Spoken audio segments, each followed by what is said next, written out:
Assalamualaikum warahmatullahi wabarakatuh. Perkenalkan, nama saya Yuliani Hasanah dari kelas MJ 203, Prodi PJJ S1 Manajemen. Saya akan mempresentasikan hasil dari jawaban UTS Ekonomi Makro yang lalu. Pertama adalah pihak-pihak yang terlibat di dalam penentuan kebijakan ekonomi di Indonesia. Yang pertama, Bank Indonesia memiliki tugas untuk menjaga stabilitas moneter, menciptakan kinerja lembaga keuangan yang sehat, dan mengatur serta menjaga kelancaran sistem pembayaran. Yang kedua, yaitu OJK atau Otoritas Jasa Keuangan, menyelenggarakan sistem pengaturan dan pengawasan pada kegiatan sektor jasa keuangan secara menyeluruh dan terintegrasi. Yang ketiga, LPS, Lembaga Penjamin Simpanan, menjamin simpanan nasabah, penyimpanan, dan turut aktif dalam memelihara stabilitas sistem perbankan sesuai dengan kewenangannya. Jadi dapat disimpulkan bahwa pihak-pihak yang terlibat dalam kebijakan moneter yaitu Bank Indonesia, OJK, dan LPS. Berikutnya, dampak penguatan atau pelemahan nilai kurs dan inflasi IHK dapat mempengaruhi PDB triwulan 1 tahun 2021. Dampak dari penguatan nilai tukar rupiah yaitu dampak positifnya sektor impor dan industri bergantung pada impor.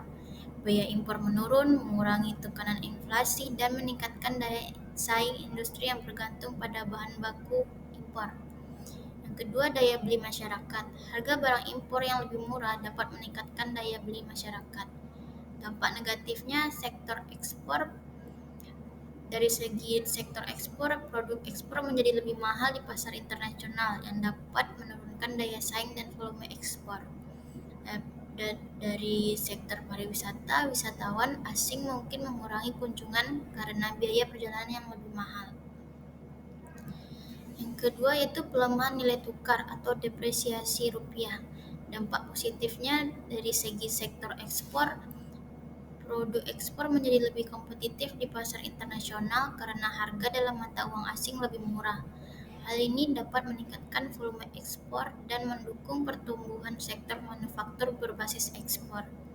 Sektor pariwisata. Wisatawan asing cenderung lebih tertarik berkunjung ke Indonesia karena biaya perjalanan yang lebih murah, meningkatkan pendapatan sektor pariwisata. Selain dampak positif, ada juga dampak negatifnya dari sektor impor dan industri bergantung pada impor. Pelemahan rupiah meningkatkan biaya impor barang dan bahan baku yang dapat menekan margin keuntungan perusahaan dan meningkatkan inflasi.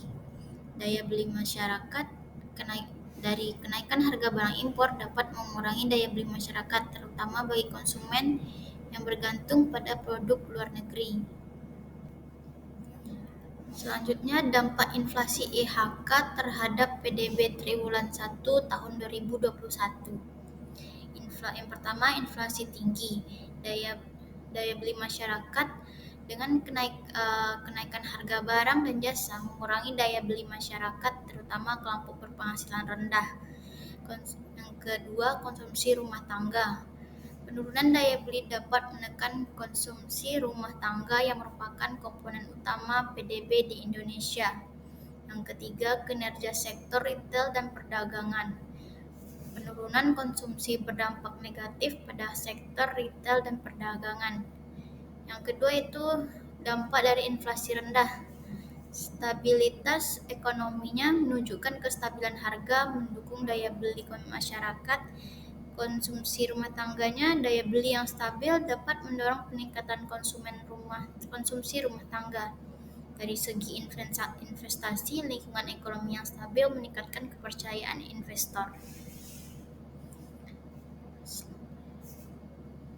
Selanjutnya, PDB triwulan 1 tahun 2021, kontraksi ekonomi. Pada triwulan 1 2021, ekonomi Indonesia mengalami kontraksi sebesar 0,74%, dengan PDB atas dasar harga konstan 2010 mencapai 2.683,1 triliun rupiah. Konsumsi rumah tangga seperti konsumsi rumah tangga terkontraksi sebesar 2,23%, meskipun membaik dibandingkan triwulan sebelumnya yang minus 3,61%. Yang kedua, konsumsi pemerintah. Terjadinya pertumbuhan 2,96% yang menunjukkan peran penting stimulus fiskal dalam mendukung perekonomian. Yang ketiga itu pembentukan modal tetap bruto, hanya terkontraksi 0,23%, lebih baik dibandingkan triwulan sebelumnya yang minus 6,15%, mencerminkan terjadinya pemulihan investasi. Fluktuasi nilai tukar dan tingkat inflasi memiliki dampak signifikan terhadap perekonomian Indonesia pada triwulan 1 tahun 2021.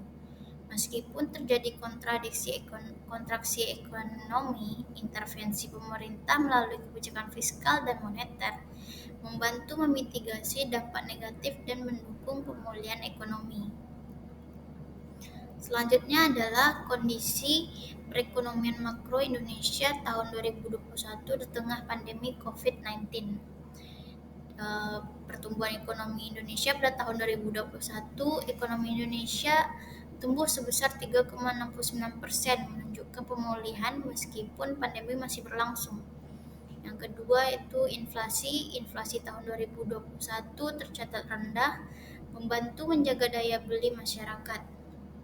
Kesejahteraan sosial. Program perlindungan sosial berhasil menurunkan angka kemiskinan ke level 9,71% pada September 2021. Untuk lapangan pekerjaan, sekitar 2,6 juta orang berhasil diserap ke dalam angkatan kerja, menurunkan tingkat pengangguran terbuka menjadi 6,49% pada Agustus 2021. Selanjutnya, kondisi neraca perdagangan. Indonesia mencatatkan surplus neraca perdagangan selama 17 bulan berturut-turut yang mencerminkan kinerja ekspor yang positif. Berikut adalah infografis dari kondisi perekonomian makro Indonesia tahun 2021 di tengah pandemi COVID-19. Di sini dapat dilihat pihak-pihak yang berkontribusi dalam penetapan kebijakan ekonomi Indonesia ada seperti Bank Sentral, OJK, LPS, serta ada dampak dari penguatan serta pelemahan nilai kurs dan inflasi. IHK dapat mempengaruhi PDB triwulan pertama tahun 2021.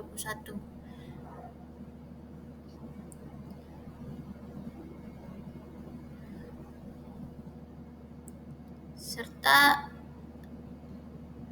kondisi perekonomian makro Indonesia selama COVID-19. Sekian presentasi dari saya. Maaf jika ada kesalahan ucapan dan kata-kata. Saya ucapkan terima kasih.